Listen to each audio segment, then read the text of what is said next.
What's good, you farmer friends? It is May 14th, 2026, and I got a little Sunshine Farm update for ye. Just doing a little walkthrough before I run the sprinkler, checking out all the scapes. They are growing wonderfully, and yeah, just gonna walk around, talk about that, and kind of give the rundown. Neighbor's doing a little mowing next door, don't mind that.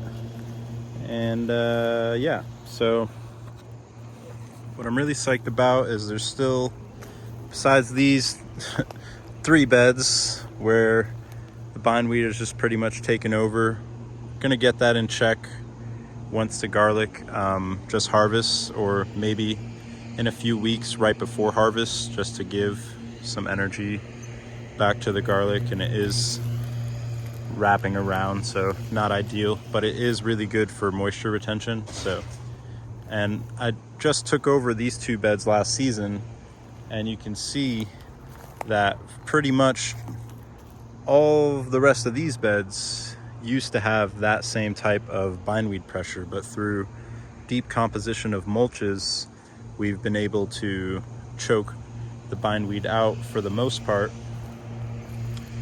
And yeah, I'll try and get a zoom in here of the scapes. Just a little rundown. Used to have 17 different varieties of garlic, and when I moved out here, it was taking a while to find a spot to farm, and I had all the garlic in my car through the summer before I found an apartment, and a lot of them started drying out. So that narrowed it down to 10 different varieties. And so those were the 10 different varieties that were planted. I honestly have to go back in my notes to pinpoint every different variety, but the 2 majority varieties are the Edible Acres hardneck, which comes from the Finger Lakes region of upstate New York, where Sean of Edible Acres has been growing it for over a decade. And then the other majority of hardneck is Allen 99, which I got from Shafts Fair, Vermont, and he had been growing that in southern Vermont since 1999. So those are the 2 majorities, and then there's like some Chestnut Red, Italian Red, Montana Giant. There's a few other, well, I guess there's 8 other varieties mixed in here, but since the 2 first that I named were the grand majority, it was just too much. I shoulda, coulda, woulda. Maybe should have kept them separated, maybe not. But now it is just all oneness, wholeness. So I guess in Nevada you can, Nevada. Tell me what you think in the comments, but I say Nevada with my New York, Connecticut, Vermont accent. So I guess in Nevada you can, after 3 years, call it your own variety. So this will actually just all now be Great Basin hardneck. So you needed that whole background spiel to understand why some of the scapes come out a little bit earlier than other ones, because there is different varieties in here. So it is, see, these ones barely grew out yet. This one's almost ready to harvest. So that makes things a little difficult trying to get them all at the same time. So some will be fully mature and some will be not fully mature, but they'll just be a little bit more young and tender. So you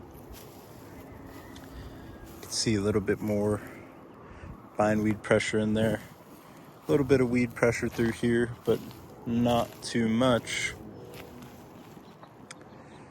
Yeah, so I'm thinking we're about a week out, maybe a little bit less, and that'll still be a week ahead from the time that we harvested last year. We're also supposed to get another little cold spike down into the 40s and 70s.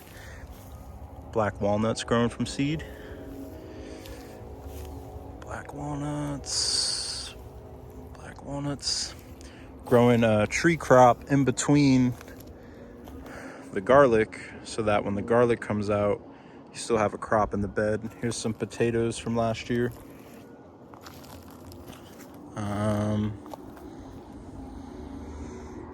Yeah, so that's kind of where we're at. See, this one almost ready to harvest.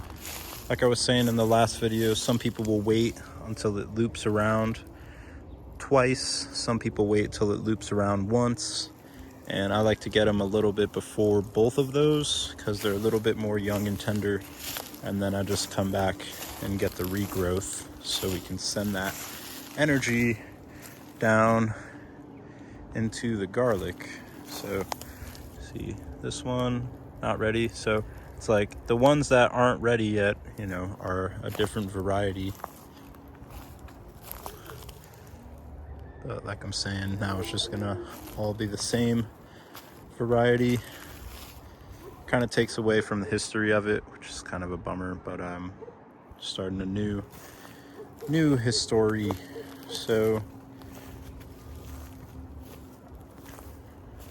ideally, the main goal is to sell this across locally across 50 states of America. A really hardened off variety of garlic was grown in a region where we had 40 inches of rain, brought 3,000 miles across the country to a region that only receives 7 inches of rain a year. So wherever you grow this garlic, it is adapted and will do well. When you make something struggle in a really dry region and then you grow that in a region with more precipitation, it's going to do way better. And it already does really good here, and it already did really good in Vermont. So in theory, this garlic will do good wherever you try to grow it because it has been thoroughly adapted. Yeah, so that's my spiel for today. Hope you can see the scapes popping off real nice. So it's crazy to me how far ahead everything is. It might even be a scenario where, since they're just so differently timed out, might have to come through and get the ones that are ready the most, and then come back through and get the ones that are ready again after that, and then get the regrowth from the first harvest. So it's peak season, lots coming up, and I'm looking forward to it. So peace, blessings, and wholeness, and we will see you on the next one. Farmer John out, Sunshine Farm. Thank you for your support. Have a great evening. It's time to run the sprinkler.